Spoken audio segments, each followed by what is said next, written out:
If you're struggling to write your thesis and want to know how I wrote a book, this video is for you. This book was written by me and my dad. It's around 200 pages. It's a daunting task.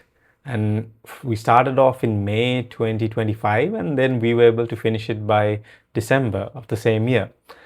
And here I will show you a system which you can also use for your writing goals, right? Writing is hard for everyone, and I am no exception. If you have read William Zinsser's book on writing to learn, he goes through this a lot, and I recommend this book to you because it's a gold mine. I will share some simple things that you can do to help you with your writing. First thing is you have to identify your goal, whether it's a thesis or a book, and then we need to create a system to achieve that goal. This idea I got from Atomic Habits by James Clear. I know, very famous productivity book. I'm sure most of you have heard about it or even have read it. So I'm using some of those ideas which James recommends because if you create a system that helps you achieve your goals. So goals alone is not enough. You need to create the environment for that. I'll give you a very simple example. Let's say your goal is to finish reading a book. Now a system for that facilitates that goal is that you have to place your book near your bed or where you always see it, and then create a habit. Let's say early morning, as soon as you wake up, you read about 4 pages, and before you go into bed you read another 4 pages. So that is the habit plus the system that you created. And the system can be in the form of a choice architecture where you kind of create an environment where you are forced to make that choice. For example, if on the tabletop you always saw candies or cookies, you're always going to grab it and eat it. But if there were fruits, you can actually change your diet like that. So, like I said, systems are everywhere, and you have to build a system that lets you do it without you even knowing it. And in this, I'll show you what the system I used for my writing. Okay, so here are some prerequisites. You need to have a structure or a table of contents ready. And you can brainstorm with your supervisor or your friend and come up with a structure. It's okay if this structure changes over time. This has happened to us many times, but at least you need to have a structure to get started. So take the time to brainstorm and point down, okay, this is chapter number 1, these are the subsections. This is chapter number 2, these are its subsections, and like that, note it down. These are the tiny goals which you need to target. So let's now have that ready. And once the structure is ready, open up Microsoft Excel or whatever spreadsheet software you use and list those chapters on the side. This is exactly what I did. And then on the columns, start including the dates. We will first start with 7 days, just for 1 week.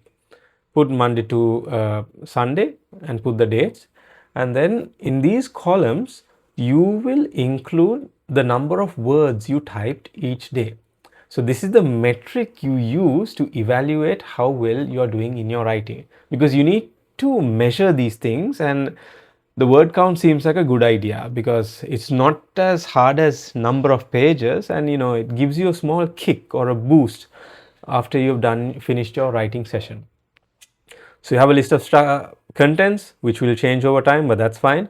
And you have columns this way showing the dates where you will input the words. And the night before, make sure you figure out at least 3 bullet points or 3 topics that you want to write the next day. Now, my favorite time for writing is early morning, because if you are able to complete a very hard task at the beginning of the day, then you feel good about it. And a quote from our beloved Prophet Muhammad is that there is blessings for my ummah in the early hours. There is blessings for my community in the early hours. So we kind of follow that because there is some spiritual relevance to it as well.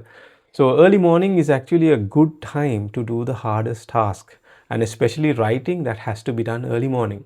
But remember, preparation starts the day before. The day before, just list down on your word sheet Open up a blank page. Okay, these are the 3 bullet points that I want to type. And then go to sleep.